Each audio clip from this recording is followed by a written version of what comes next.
आज हम बात करेंगे फंक्शंस की। हमने सेट्स एंड रिलेशंस पढ़ा, फंक्शंस की हम बात करेंगे। मैंने आपको पहले भी बताया कि फंक्शंस का कंसेप्ट जानने के लिए आपको सेट्स एंड रिलेशंस का नॉलेज होना बहुत जरूरी है। अगर मैं यहाँ पे बात करूं फंक्शन की, तो function is nothing but a relation. Any relation are subset of A cross B is said to be a function from A to B if under R each element of A related with unique element in B। यहां पे दो जो main बातें मैंने लिखी हैं, under R each element of A related with unique element in B. यानी कि अगर आपके पास कोई सेट ए है और उसके अंदर कुछ एलिमेंट्स हैं, suppose you have a set A in which there are some elements x1, x2, so on up to xn, and there is another set B, there are some elements, some y1, y2, so on up to yn. So then under this R, जो R आप relation कह रहे हैं, यहां से यहां जो R एक रिलेशन है A से B में, उस R के रेस्पेक्ट में इस A का हर एक एलिमेंट यहां यूनिक एलिमेंट से रिलेटेड होना चाहिए। जैसे x1 है तो यहाँ पे किसी एक एलिमेंट से रिलेट हो जाएगा, x2 यहाँ किसी एक एलिमेंट से रिलेट होगा, सिमिलरली नेक्स्ट वन किसी और से, दिस वन किसी और से। ऐसा कभी भी नहीं हो सकता कि यहाँ का कोई एलिमेंट यहाँ एक से ज्यादा एलिमेंट से रिलेट हो जाए। और दूसरा ये भी कभी नहीं हो सकता कि यहाँ कोई भी ऐसा एलिमेंट छूट जाए जो यहाँ किसी एलिमेंट से रिलेटेड ना हो। अगर दोनों में से कोई भी केस पॉसिबल हुआ तो फिर वो रिलेशन जो है वो फंक्शन नहीं हो पाएगा। तो रिलेशन का फंक्शन होने के लिए ये बहुत जरूरी है कि उस रिलेशन के रेस्पेक्ट में इस फर्स्ट, जिसको हम बोलते हैं, मैंने बताया था, अगर आप फंक्शन के केस में, रिलेशन के केस में बात करें तो जो रिलेशन में हम डिस्कस करते हैं उस केस में हम बोलते हैं कि domain of R is the set of first elements of the order pair. यानी कि अब अगर हम फंक्शन की बात कर रहे हैं तो ऑर्डर पेयर्स में जो फर्स्ट एलिमेंट है सारे के सारे आने जरूरी हैं। तो इसका मतलब यह है कि पहला पूरा का पूरा जो सेट ए है ये हो जाएगा डोमेन, और उसके बाद यहां हो सकता है, इट मे बी पॉसिबल कि यहाँ कोई एलिमेंट यहाँ के किसी से रिलेट ना हो, ऐसा भी पॉसिबल है, हो सकता है सारे रिलेट हो, फिर उसके अकॉर्डिंग वो अलग अलग तरीके के फंक्शंस हो जाते हैं, राइट। तो इस तरीके से दो पर्टिकुलर कंडीशंस को अगर कोई रिलेशन डिफाइन करता है, पहला कि each element of A related with unique element in B, अगर इन दो पर्टिकुलर कंडीशंस को अगर कोई भी रिलेशन सेटिस्फाई करता है तो उस रिलेशन को हम फंक्शन बोलते हैं। अब यहाँ पे जैसे मैं एक एग्जांपल ले लेता हूं, एक दो तीन एग्जांपल ले लेते हैं। मान लीजिए आपके पास एक सेट है 1 2 3 A and another set B in which there are a b two elements. There is one relation R1 in which we have 1a 2b, ये है। दूसरा एक रिलेशन है R2 in which we have 1a 1b 2a 3b। तीसरा एक relation है R3 in which we have 1a 2a 3b या 3a। अब इसके इन तीनों में अगर आप देखें तो ये फर्स्ट वाले केस में अगर आप देखेंगे R1 वाला जो रिलेशन है, इस केस में 1a से रिलेटेड है, 2b से रिलेटेड है, ये 3 किसी से भी रिलेटेड नहीं है। तो इसका मतलब ये है कि मैं ये वाला कंडीशन यहाँ पे फुलफिल नहीं हुआ। ईच एलिमेंट ऑफ ए का हर एक एलिमेंट किसी न किसी से रिलेट होना जरूरी है। यहाँ पे 3 किसी से भी रिलेटेड नहीं है, यानी कि ये 3 का कोई भी इमेज नहीं है इसमें, तो इसका मतलब ये रिलेशन नहीं हो सकता। R2 को अगर हम देखें 1a 1b 2a 2b, यहाँ ये 1 जो है a से भी रिलेटेड है, b से भी, यानी कि 1 दो एलिमेंट से रिलेटेड हो गया। और ये वाला कंडीशन फुलफिल नहीं हुआ इस केस में, यूनिक एलिमेंट इन बी। अब ये यूनिकली नहीं रिलेटेड है, ये एक से ज्यादा से रिलेट हो गया, तो इस वजह से ये वाला रिलेशन भी फंक्शन नहीं हो सकता।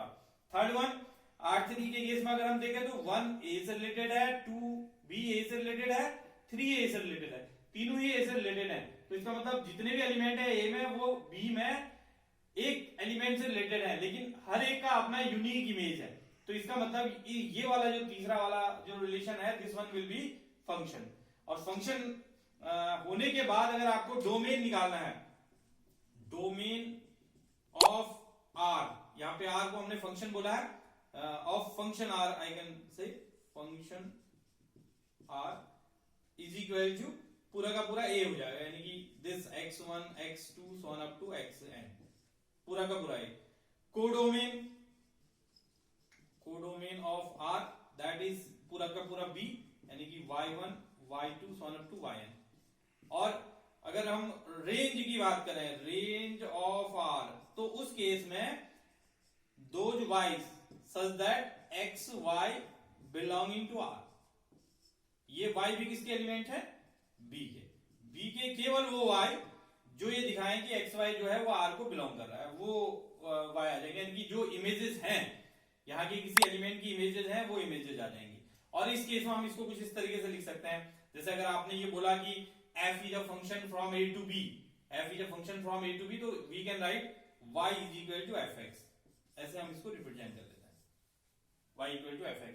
अब वो रिलेशन कुछ भी हो सकता है, किसी भी तरीके का रिलेशन हो सकता है, अलग अलग कंडीशन पे वो डिपेंड करता है। तो इस तरीके से आप किसी भी रिलेशन को डिफाइन कर सकते हैं। यहाँ पे ये वाला रिलेशन है, अगर इसके डोमेन की बात करते आप, अगर डोमेन बात करते तो पूरा का पूरा A आ जाता। इस R3 की अगर मैं बात करूं, अगर कोडोमेन की बात करते तो पूरा B, कोडोमेन की बात करते तो पूरा B, और अगर रेंज की बात करते तो रेंज के केस में A केवल A ही आ रहा है B का, तो रेंज में केवल A आएगा, यानी कि codomain is in case of such type of here is this range is a subset of codomain, range हमेशा जो है वो कोडोमेन का सबसेट होता है। तो इस तरीके से हम फंक्शन को डिफाइन कर सकते हैं।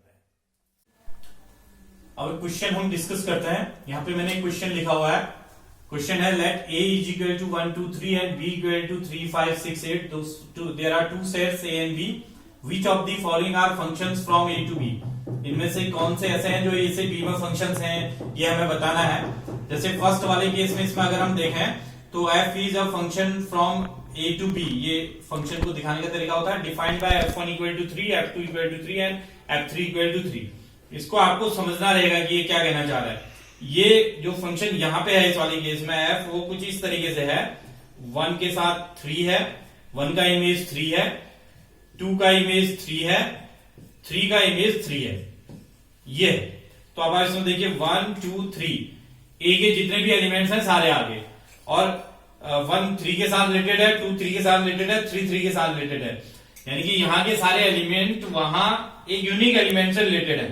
तो इसका मतलब ये जो आपका फर्स्ट वाला केस है ये एक फंक्शन हो जाएगा। दूसरा, f is from a to b defined by f1 equal to 3, f2 equal to 5 and f1 equal to 6। अगर हम इस वाले केस में देखें, f is equal to here 1 3 से रिलेटेड है, 2 5, अगर हम इमेज कहें तो 1 की इमेज 3 है, 2 की इमेज 5 है, 1 की इमेज 6 है। तो अब यहां पे देखेंगे तो 1 3 से भी रिलेटेड है, 1 6 से भी रिलेटेड है, तो 1 यूनिकली रिलेटेड नहीं हुआ। यहाँ पे 1 जो है वो एक से ज्यादा से रिलेटेड हो गया, तो in that case it will not be a function, ये फंक्शन नहीं हो पाएगा, यानी कि सेकंड वाला आपका फंक्शन नहीं है। थर्ड वाले में आते हैं। थर्ड केस में f1 जो है that is related with 8, 1 8, 2 is related with 5, 2 is related with 5। तो यहाँ पे 1 8 से रिलेटेड है, 2 5 से, दोनों यूनिकली रिलेटेड है, लेकिन जो एलिमेंट 3 है ये किसी से भी रिलेटेड नहीं है। तो ऐसे केस में ये वाला एलिमेंट आपका यहाँ पे स्किप हो गया, तो ऐसे केस में भी ऐसा रिलेशन भी जो है वो फंक्शन नहीं हो सकता। इसका मतलब third one is also not a function. Fourth पे आ जाते हैं। फोर्थ वाले में फर्स्ट जो है 1 जो है वो 6 से रिलेटेड है, 2 जो है वो 5 से रिलेटेड है, 3 जो है वो 3 से रिलेटेड है।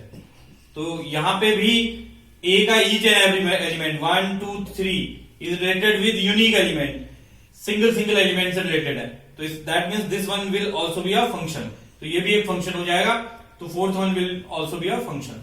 तो फर्स्ट एंड फोर्थ फंक्शंस हैं यहाँ पे, सेकंड एंड थर्ड फंक्शंस नहीं है।